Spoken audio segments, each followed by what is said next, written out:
Yes students, इस समय हम बात कर रहे हैं हाइड्रेशन। हाइड्रेशन जल योजन। हाइड्रेशन में हम एडिशन ऑफ वाटर की बात करते हैं। हाइड्रेशन में हम एडिशन ऑफ वाटर की बात करते हैं। देखिए, हम अगर आपसे एक बात करें कि मेरे सामने यहाँ पर ये NaCl है, सोडियम क्लोराइड है, और अगर इसको वाटर के साथ रिएक्ट कराना हो तो यहाँ पर कौन सा सब्सटेंस बनेगा? आप जानते हो NaCl सॉल्ट होता है, ठीक है। और इस NaCl सॉल्ट को अगर आप H2 से रिएक्ट कराओगे तो यहाँ पर बनने वाला सब्सटेंस आपके दिमाग में चल रहा होगा, एक NaOH होगा और एक HCl होगा, एक बेस होगा और एक एसिड होगा। तो मैं कहूँगा नहीं, होता ये है कि NaCl ये एक आयनिक कंपाउंड है, ठीक है। आयनिक कंपाउंड वाटर की प्रेजेंस में ये इस तरह से आयोनाइज होता है। ये देखिए Na पॉजिटिव और यहाँ पर ये Cl नेगेटिव, इस तरह से। अब ये जो वाटर है, ठीक, ये वाटर इसको Na पॉजिटिव एब्जॉर्ब कर लेता है और Cl नेगेटिव भी इसको एब्जॉर्ब कर लेता है। तो यहाँ पर ये Na पॉजिटिव एक्वस का फॉर्मेशन हो जाता है, जलीय सोडियम पॉजिटिव आयन, और यहाँ पर भी Cl नेगेटिव एक्वस यानी कि जलीय क्लोराइड आयन का फॉर्मेशन हो जाता है। तो अब आपको समझ में आया कि इस NaCl में इस H2O का क्या हुआ डियर? एडिशन हुआ, ये एडिशन, ठीक है। चलिए, अगर मैं आपके लिए यहाँ पर एक अलग एग्जांपल बताऊँ, जैसे ये है मेरे पास CuSO4, ठीक है। इसको हम लोग कहते हैं कॉपर सल्फेट, जो कि सॉलिड होता है। तो ये क्या करता है? 5 वाटर मॉलिक्यूल से रिएक्ट करता है, ठीक है, और ये बनाता है ब्लू विट्रॉल CuSO4.5H2O, ठीक है। इसको हम लोग बोलते हैं ब्लू विट्रॉल, ठीक है ना। इसको हम लोग बोलते हैं हाइड्रेटेड कॉपर सल्फेट। तो ये जो कॉपर सल्फेट है सॉलिड है, इसमें ये वाटर मॉलिक्यूल क्या हो जाता है? एब्जॉर्ब हो जाता है, और यहाँ जो मिलता है हमको, इसको हम लोग बोलते हैं हाइड्रेटेड कॉपर सल्फेट, यानी कि ब्लू विट्रॉल। हिंदी में कहते हैं इसको नीला थोथा, ठीक है। तो आपने देखा यहाँ पर भी वाटर मॉलिक्यूल का क्या हुआ डियर? एडिशन हुआ, ठीक है। तो ये हाइड्रेशन में आपको ये बात समझ में आ गई क्या कि हाइड्रेशन में क्या होता है? एडिशन ऑफ वाटर होता है, ठीक है। हाइड्रेशन में क्या होता है? एडिशन ऑफ वाटर होता है, ठीक है। अब अगर हम ऑर्गेनिक केमिस्ट्री की बात करते हैं तो याद रखिएगा, ऑर्गेनिक केमिस्ट्री में हाइड्रेशन में जो अनसेचुरेटेड कंपाउंड होते हैं वो सेचुरेटेड कंपाउंड में कन्वर्ट होते हैं। यहाँ पर मैंने लिखा है CH3 CH double bond CH2, ये है प्रोपीन, ये है यहाँ पर प्रोपीन। अब मैं इसका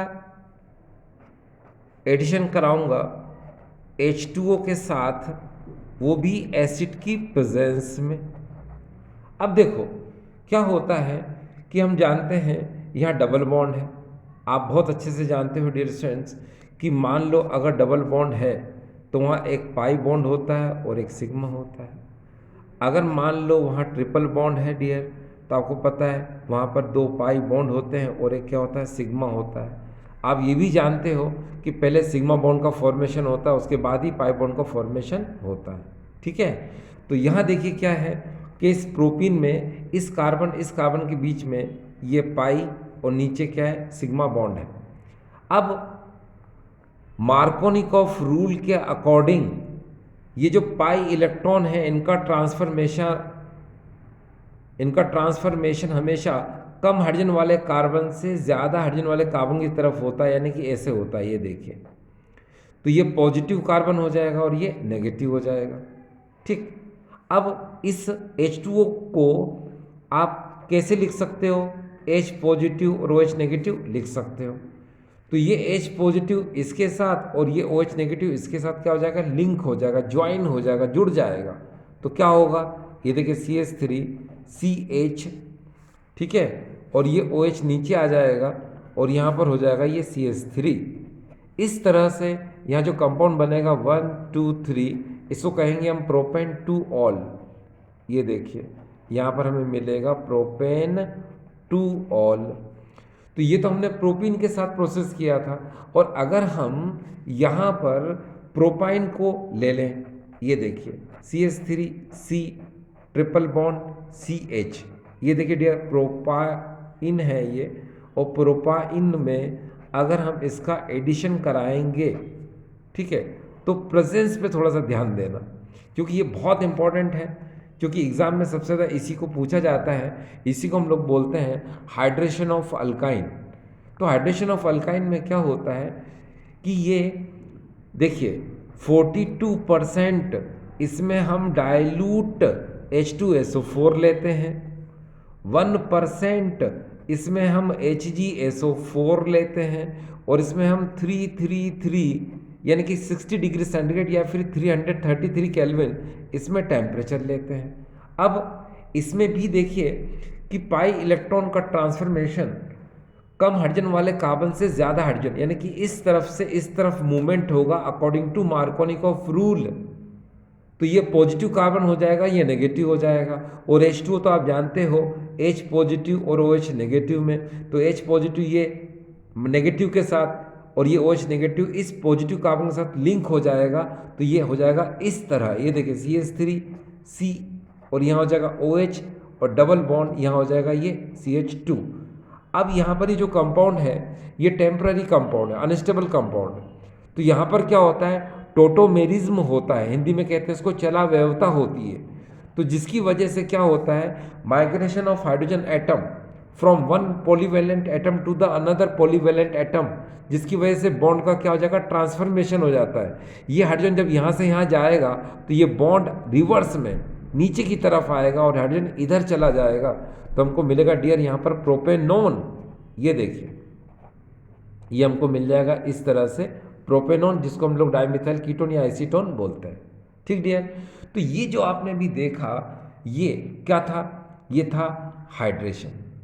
ठीक है, तो हाइड्रेशन में आपको नॉलेज तो हो गया कि इसमें एडिशन ऑफ वाटर मॉलिक्यूल हो रहा है, लेकिन ऑर्गेनिक केमिस्ट्री के अंदर जब हम हाइड्रेशन करते हैं तो इसके अंदर हम जो ऑर्गेनिक कंपाउंड होता है उसका क्लीवेज होता है, यानी बॉन्ड का क्या होता है, क्लीवेज होता है।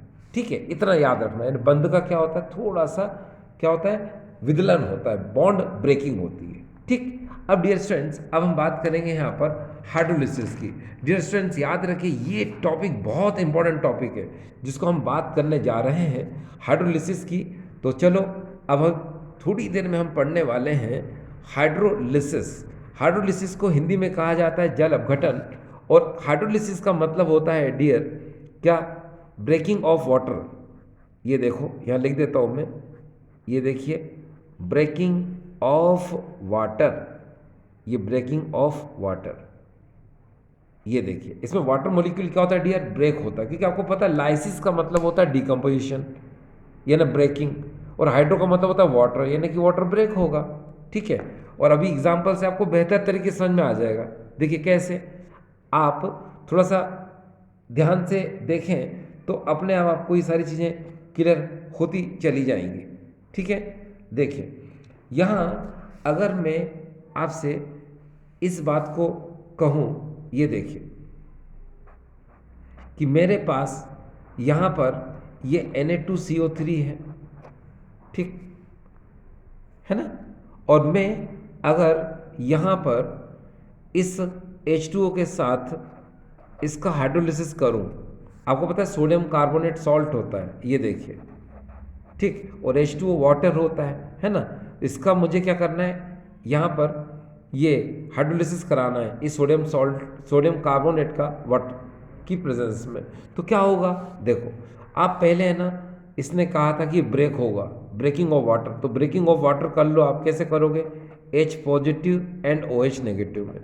आप वैलेंसी सेटिस्फाइड करने के लिए यहाँ 2 ले लो, तो यहाँ पर भी 2 हो जाएगा और यहाँ पर भी 2 हो जाएगा। ठीक है, Na2CO3 को भी खोल दो, यानी आयोनाइज कर दो, क्योंकि ब्रेक होगा कैसे, ये 2Na पॉजिटिव में और प्लस यहाँ पर होगा ये CO3 2 नेगेटिव में, ये इस तरह से, ठीक है। तो क्या होगा जब ये इस तरह से ब्रेक हुआ, यहाँ पर 2Na पॉजिटिव और यहाँ पर ये CO3 2 नेगेटिव में, ठीक है। तो इसकी इंटरएक्शन रिएक्शन कैसे होगी, इसको हमें समझना बहुत ज़्यादा ज़रूरी है। देखिए यहाँ इसको अगर हम समझें पहले, ये Na पॉजिटिव ये OH नेगेटिव से कंबाइन होगा और ये CO3 2 नेगेटिव ये 2H पॉजिटिव से क्या होगा, कंबाइन होगा। तो यहाँ क्या होगा, यहाँ पर होगा ये 2NaOH, ठीक है, एज वेल एज ये बनाएगा यहाँ पर H2CO3। अब आपको पता है NaOH यहाँ पर क्या है, ये बेस है, ठीक। H2CO3 क्या है, ये एसिड है। तो यहाँ से एक नॉलेज मिला आपको क्या, कि जब भी इस सोडियम कार्बोनेट को आप हाइड्रोलिसिस कराओगे तो यहाँ पर बेस और एसिड दोनों का फॉर्मेशन होगा, ठीक है। फ्रेंड्स बताइए, क्या ये NaCl का इस H2O के साथ हाइड्रोलिसिस हो सकता है? सोचिए, क्या इस NaCl का H2O के साथ हाइड्रोलिसिस हो सकता है? तो मैं कहूँगा डियर स्टूडेंट्स, नहीं हो सकता।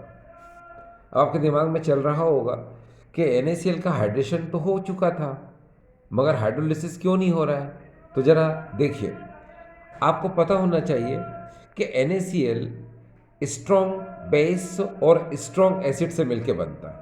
आप देखिए कैसे, आपने देखा होगा कि यहाँ पर NaOH ये एक स्ट्रॉन्ग बेस है और यहाँ पर ये जो HCl है ये स्ट्रॉन्ग एसिड है। तो यहाँ पर देखिए, ये स्ट्रॉन्ग बेस NaOH है और स्ट्रॉन्ग एसिड यहाँ पर HCl है। तो जब स्ट्रॉन्ग बेस और स्ट्रॉन्ग एसिड से मिलके कोई भी सॉल्ट बनेगा, जैसे यहाँ पर हम बना रहे हैं NaCl को, ये देखिए, ठीक, ये सॉल्ट बन गया और यहाँ पर वाटर मॉलिक्यूल क्या होगा, यहाँ से रिलीज हो जाएगा। तो यहाँ पर एक बात को ज़रा समझें आप, कि जब भी किसी स्ट्रॉन्ग बेस के साथ हम स्ट्रॉन्ग एसिड को रिएक्ट कराते हैं और सॉल्ट का फॉर्मेशन करते हैं, ठीक है, तो इस सॉल्ट का हाइड्रोलिसिस नहीं होता है, ठीक। पहली बात, आप जानते हो ये रिएक्शन आपने कहीं पढ़ी है, इसको हम लोग बोलते हैं एंथैल्पी ऑफ न्यूट्रलाइजेशन, उदासीनीकरण की एंथैल्पी या उदासीनीकरण की ऊष्मा।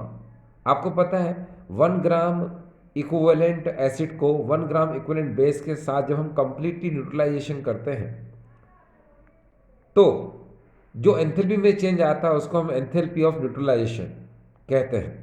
जब 1 ग्राम तुल्यांक अम्ल को 1 ग्राम तुल्यांक क्षार के साथ पूर्ण रूप से इसे उदासीन करते हैं, इस प्रक्रम में जो ऊष्मा में परिवर्तन होता है, जो एंथैल्पी परिवर्तन होता है, उसे उदासीनीकरण की ऊष्मा या एंथैल्पी ऑफ न्यूट्रलाइजेशन यानी कि उदासीनीकरण की एंथैल्पी कहते हैं। तो आपने देखा कि यहाँ स्ट्रॉन्ग बेस NaOH है, स्ट्रॉन्ग एसिड HCl है, इन दोनों से मिलकर के ये सॉल्ट बनता है, ठीक है। तो इस में इतना याद रखो कि स्ट्रॉन्ग एसिड में जितने ये H पॉजिटिव आयन प्रोड्यूस करता है उतने ही NaOH OH negative ion produce करता है। इसीलिए नंबर ऑफ H पॉजिटिव जितने यहाँ पर है उतने ही नंबर ऑफ OH नेगेटिव यहाँ होते हैं। तो ये मिलकर के कंप्लीटली क्या होते हैं, न्यूट्रलाइज हो जाते हैं, ठीक है। तो इनका जो सॉल्यूशन होता है वो क्या होता है, न्यूट्रल होता है। तो इसलिए आप ध्यान रखें इस बात का कि जब भी आपको स्ट्रॉन्ग सॉल्ट का हाइड्रोलिसिस कराना हो, ठीक है, स्ट्रॉन्ग बेस और स्ट्रॉन्ग एसिड से बने हुए सॉल्ट का हाइड्रोलिसिस कराना हो तो याद रखिए उसका हाइड्रोलिसिस कभी नहीं होगा, ठीक है। इसलिए एक चीज़ आपने सीखी इस वीडियो में कि NaCl का हाइड्रेशन तो हो जाता है मगर हाइड्रोलिसिस नहीं होता, ठीक है। चलिए हम आगे चलते हैं। डियर स्टूडेंट्स, हमेशा एक बात का ध्यान रखिए कि यहाँ पर ये जो हाइड्रोलिसिस होता है ये 2 टाइप का होता है। देखिए यहाँ पर मैं लिख देता हूँ कि ये जो हाइड्रोलिसिस है ये 2 टाइप का होता है। एक होता है एसिडिक हाइड्रोलिसिस,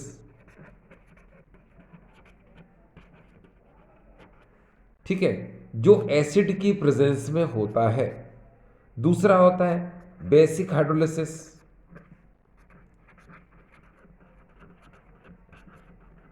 जो कि बेस की प्रेजेंस में होता है।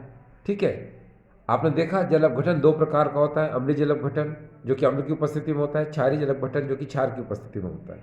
अब हम इसको बेहतर तरीके से समझने के लिए हम ईस्टर के एग्जाम्पल से समझते हैं। एक बार हम ईस्टर का एसिडिक हाइड्रोलिसिस करेंगे और एक बार हम ईस्टर का बेसिक हाइड्रोलिसिस करेंगे। तो सबसे पहले हम करेंगे नंबर 1 एसिडिक हाइड्रोलिसिस। आप जानते हो ईस्टर ये है RC डबल बॉन्ड OR, ये देखिए इसको हम लोग बोलते हैं एस्टर, ये एस्टर है। हम एसिड की प्रेजेंस में इसका हाइड्रोलिसिस करेंगे, ये देखिए। तो क्या होगा आप जरा देखें कि ये H2O इस तरह से इसको क्लीवेज करते हैं H पॉजिटिव और OH नेगेटिव में। तो जब एसिड की प्रेजेंस में हम इस ईस्टर का हाइड्रोलिसिस करते हैं तो यहाँ ये जो RCOOR है इसके अंदर C और O के बीच में ये बॉन्ड का क्लीवेज हो जाएगा, ये बॉन्ड ब्रेक हो जाएगा इस तरह से। जब ये इस तरह से बॉन्ड ब्रेक होगा तो क्या होगा, ये OH इस C के साथ और ये H पॉजिटिव जो है OR के साथ लिंक हो जाएगा, जिसकी वजह से यहाँ पर बनेगा RC डबल बॉन्ड OH, यानी कि एसिड बनेगा यहाँ पर। और दूसरा आपने देखा कि यहाँ पर ये ROH, ये एल्कोहल का फॉर्मेशन होगा। ठीक है, ये समझ में आ गया आपको। तो ये जो है आपने देखा कि जब ईस्टर का हम एसिड की प्रेजेंस में एसिडिक हाइड्रोलिसिस करते हैं तो कार्बोक्सिलिक एसिड एंड अल्कोहल दोनों का फॉर्मेशन होता है। ठीक है, अब एक बात और, ये जो आपने अभी एसिडिक हाइड्रोलिसिस देखा तो इतना याद रखिए कि ये रिवर्सिबल होता है। ये देखिए ये रिवर्सिबल होता है, यानी ये उत्क्रमणीय प्रक्रम है। दूसरी बात, इस एसिडिक हाइड्रोलिसिस में अगर हम इसके ऑर्डर ऑफ रिएक्शन की बात करते हैं, अभिक्रिया की कोटि की बात करते हैं, तो याद रखिए इसमें सिर्फ इसकी कंसंट्रेशन में चेंज होता है, इसकी कंसंट्रेशन में कोई चेंज नहीं होता।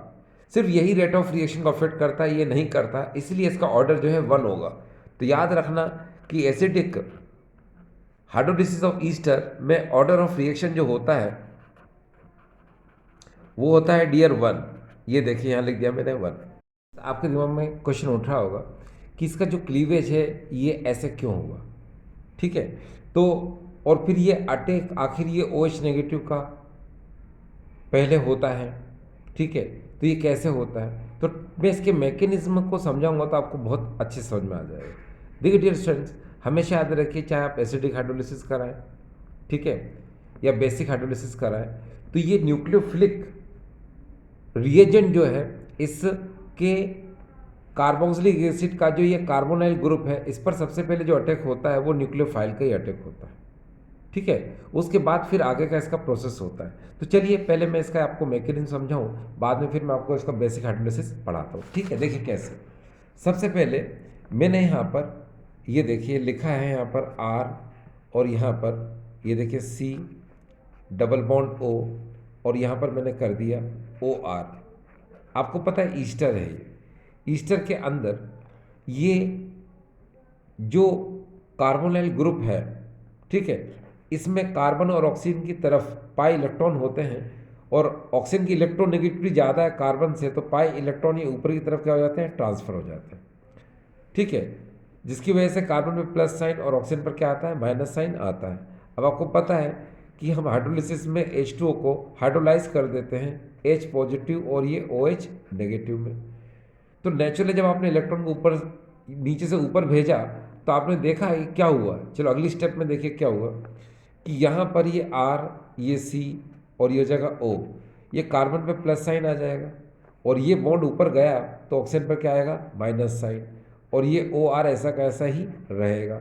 अब इस H2O में ये जो H पॉजिटिव और ये OH नेगेटिव है, इसमें OH नेगेटिव ये न्यूक्लियोफाइल है।